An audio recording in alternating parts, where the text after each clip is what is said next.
ಇನ್ನು ಪ್ರಧಾನಿ ಸಾಗುವ ವೇಳೆ ಜಿಲೆಟಿನ್ ಕಡ್ಡಿ ಪತ್ತೆ ಪ್ರಕರಣದಲ್ಲಿ ಬಾಂಬ್ ಇಟ್ಟಿದ್ದೇನಾ ಅಂತ ಹೇಳಿ ಆರೋಪಿಯಿಂದಲೇ ಈಗ ಕರೆ ಮಾಡಲಾಗಿತ್ತು. ಸುಮಾರು ಬಾರಿ ಆರೋಪಿ ಈ ರೀತಿ ಕರೆ ಮಾಡಿದ್ದಾನಂತೆ, ಅದರಲ್ಲೂ ಕೂಡ ಬಾಂಬ್ ಇಟ್ಟಿದ್ದೀನಿ ಅಂತ ಹೇಳಿ.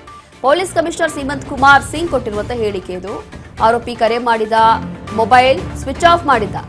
ಅದಾದ ನಂತರ ಲೊಕೇಶನ್ ಟ್ರೇಸ್ ಮಾಡಿ ಆರೋಪಿಯನ್ನ ಪತ್ತೆ ಹಚ್ಚಿದ್ದೀವಿ ಅಂತ ಹೇಳಿ ಈಗ ಕಮಿಷನರ್ ಹೇಳ್ತಿದ್ದಾರೆ. ಈ ರೀತಿ ಹುಸಿ ಕರೆ ಮಾಡೋದು ಗಂಭೀರ ಅಪರಾಧ. ಆತನ ಮಾನಸಿಕ ಸ್ಥಿತಿ ಬಗ್ಗೆ ವೈದ್ಯರಿಂದ ಮಾಹಿತಿಯನ್ನ ಕೇಳ್ತಾ ಇದ್ದೀವಿ. ಆಗ್ನೇಯ ವಿಭಾಗ ಹಾಗೂ ಸಿಸಿಬಿ ಪರಿಶೀಲನೆ ಮಾಡ್ತಾ ಇದೆ ಅಂತ ಹೇಳಿ ಈಗ ಕಮಿಷನರ್ ಸೀಮಂತ್ ಕುಮಾರ್ ಸಿಂಗ್ ಕೊಟ್ಟಿರುವಂತಹ ಹೇಳಿಕೆ. ಪ್ರಧಾನಿ ಮೋದಿ ಸಾಗುವಂತ ವೇಳೆ ಜಿಲೆಟಿನ್ ಕಡ್ಡಿಯನ್ನು ಪತ್ತೆ ಆಗಿದ್ದಾರೆ. ಆ ಪ್ರಕರಣದಲ್ಲಿ ಈಗ ಬಾಂಬ್ ಇಟ್ಟಿದ್ದೀನಿ ಅಂತ ಹೇಳಿ ಆತ ಆರೋಪಿ ಕರೆ ಮಾಡಿರ್ತಾನೆ. ಈ ವಿಚಾರವಾಗಿ ಮಾಹಿತಿ ಕೊಟ್ಟಿದ್ದಾರೆ.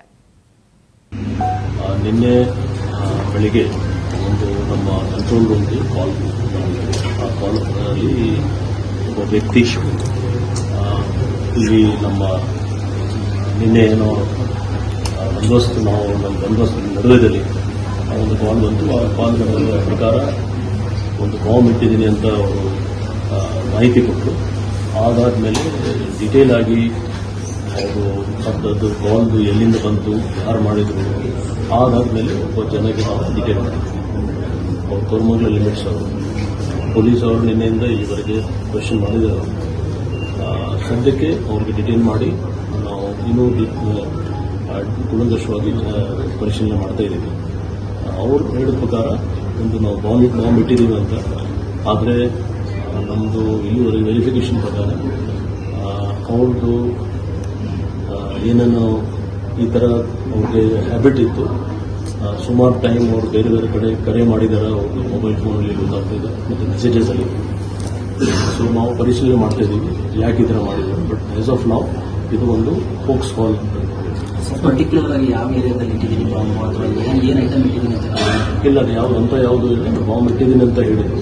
ಅದಾದಮೇಲೆ ನಾವು ನಿಮ್ಗೆ ಏನು ಮಾಹಿತಿ ಇದೆ ಎಲ್ಲ, ಯಾಕೆಂದರೆ ಅವರು ಆಮೇಲೆ ಮೊಬೈಲ್ ಸ್ವಿಚ್ ಆಫ್ ಮಾಡಿದ್ರು. ಆದರೆ ಟೆಕ್ನಿಕಲ್ ಆದ ಮತ್ತಷ್ಟು ಡೀಟೇಲ್ಸ್ ಕೊಡ್ತಾರೆ ನಮ್ಮ ಪ್ರತಿನಿಧಿ ಅಜಯ್. ಈಗ ಕಮಿಷನರ್ ಕೂಡ ಇದ್ರ ಬಗ್ಗೆ ಮಾಹಿತಿಯನ್ನ ಕೊಟ್ಟಿದ್ದಾರೆ. ಅಂತಂದ್ರೆ ಈತ ಸುಖಾಸುಮ್ನೆ ರೀತಿಯಾಗಿ ಕರೆ ಮಾಡಿ ಬಾಂಬ್ ಇಟ್ಟಿದ್ದೀನಿ ಅಂತ ಹೇಳಿ ಇವನೇ ಹೇಳಿದ್ದಾನೆ ಅಂತ ಹೇಳಿ. ಇನ್ನ ಏನಕ್ಕೆ ಈ ರೀತಿಯಾಗಿ ಮಾಡಿದ್ದಾನೆ ಅಥವಾ ಏನು ಈಗ ಪ್ರಾಥಮಿಕ ತನಿಖೆಯಲ್ಲಿ ಏನು ಗೊತ್ತಾಗಿದೆ?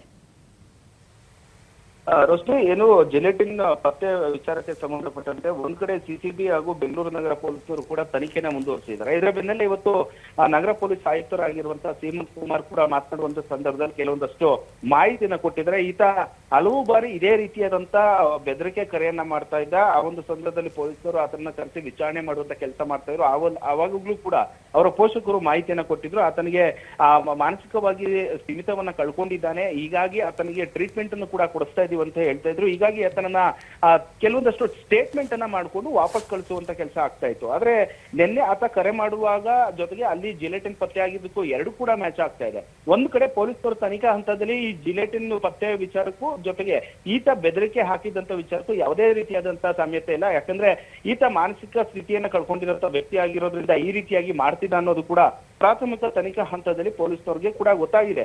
ಒಂದ್ ಕಡೆ ಆಗ್ನೇಯ ವಿಭಾಗ ಅಂದ್ರೆ ಕೋರಮಂಗಲ ಪೊಲೀಸ್ನವರು ಸೇರಿದಂತೆ ರಾಮನಗರ ಅಂದ್ರೆ ಬೆಂಗಳೂರು ದಕ್ಷಿಣ ವಿಭಾಗದ ಪೊಲೀಸ್ನವರು ಸೇರಿದಂತೆ ಹಲವು ತನಿಖಾ ಸಂಸ್ಥೆಗಳು ಕೂಡ ಈ ಒಂದು ಪರಿಶೀಲನೆಯನ್ನ ಮಾಡ್ತಾ ಇದ್ದಾರೆ. ಜೊತೆಗೆ ಈತನ ಈಗ ರೋಹಿತ್ ಏನಿದ್ದಾನೆ ವ್ಯಕ್ತಿ, ಆತನ ಒಂದು ಮಾನಸಿಕ ಸ್ಥಿತಿ ಬಗ್ಗೆ ಈಗಾಗಲೇ ವೈದ್ಯರಿಗೆ ಒಂದು ಸೂಚನೆಯನ್ನ ಕೊಡಲಾಗಿದೆ. ಅಂದ್ರೆ ಆತ ನಿಜಕ್ಕೂ ಕೂಡ ಮಾನಸಿಕ ಅಸ್ವಸ್ಥನ ಅಥವಾ ಯಾವ ರೀತಿಯಾಗಿ ಈತನನ್ನ ಬಳಸ್ಕೊಂಡು ಬೇರೆ ಯಾರಾದ್ರೂ ಕೃತ್ಯವನ್ನ ಎಸಗಿದ್ರ, ಆತಂಕ ಸೃಷ್ಟಿ ಮಾಡುವಂತ ನಿಟ್ಟಿನಲ್ಲಿ ಏನಾದ್ರೂ ಈ ಒಂದು ಕೃತ್ಯ ನಡೆದಿತ್ತ, ಈ ಎಲ್ಲ ವಿಚಾರವನ್ನ ಒಂದು ಮೆಡಿಕಲ್ ರಿಪೋರ್ಟ್ ಅನ್ನ ಕೊಡಬೇಕು ಅಂತ ಹೇಳಿ ವೈದ್ಯರಿಗೆ ಪೊಲೀಸರು ಕೂಡ ಸೂಚನೆಯನ್ನ ಕೊಟ್ಟಿದ್ದಾರೆ. ಜೊತೆಗೆ ಆತನನ್ನ ಇನ್ನೂ ಕೂಡ ಕೋರಮಂಗಲ ಪೊಲೀಸ್ ಠಾಣೆಯಲ್ಲೇ ಇಟ್ಕೊಂಡು ಆತನನ್ನ ತನಿಖೆಯನ್ನ ಮಾಡ್ತಾ ಇದ್ರೆ. ಒಂದ್ ಕಡೆ ಸಿಸಿಬಿ ಪೊಲೀಸ್ನವರು, ಎನ್ಐಎ ಪೊಲೀಸ್ನವರು ಕೂಡ ವಿಚಾರಣೆಯನ್ನ ಮಾಡಿರುವಂತದ್ದು. ನೆನೆ ಸಂಜೆ ಕೂಡ ಈ ಜಿಲೆಟಿನ್ ಪತ್ತೆ ಆಗಿತ್ತಲ್ಲ, ಈ ಆರ್ಟ್ ಆಫ್ ಲಿವಿಂಗ್ ತಾತ್ಗುಣಿ ಬಳಿ ಅಲ್ಲಿ ಸ್ಥಳಕ್ಕೆ ಹಾಜರು ಮಾಡುವಂತ ಕೆಲಸಗಳು, ಪ್ರಕ್ರಿಯೆಗಳು ಕೂಡ ನಿರಂತರವಾಗಿ ನಡೀತಾ ಇದೆ. ಖುದ್ದು ಅಲ್ಲಿ ಬೆಂಗಳೂರು ದಕ್ಷಿಣದ SP ಆಗಿರುವಂತಹ ಶ್ರೀನಿವಾಸ್ ಗೌಡ ಜೊತೆಗೆ DYSP ಅಂದ್ರೆ ಮಾಗಡಿಯ DYSP ಆಗಿರುವಂತಹ ಶ್ರೀನಿವಾಸ್, ಇವರು ಕೂಡ ತನಿಖೆ ಮಾಡುವಂತ ಕೆಲಸವನ್ನು ಕೂಡ ಮಾಡಲಾಗ್ತದೆ.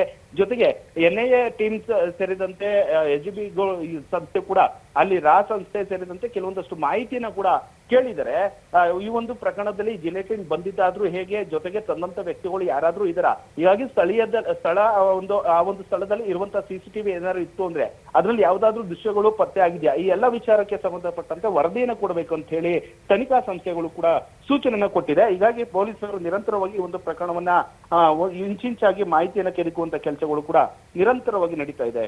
ರೋಶ್ನಿ. ಥ್ಯಾಂಕ್ ಯು ಅಜಯ್, ನಿಮ್ಮೆಲ್ಲ ಡೀಟೇಲ್ಸ್ಗಾಗಿ.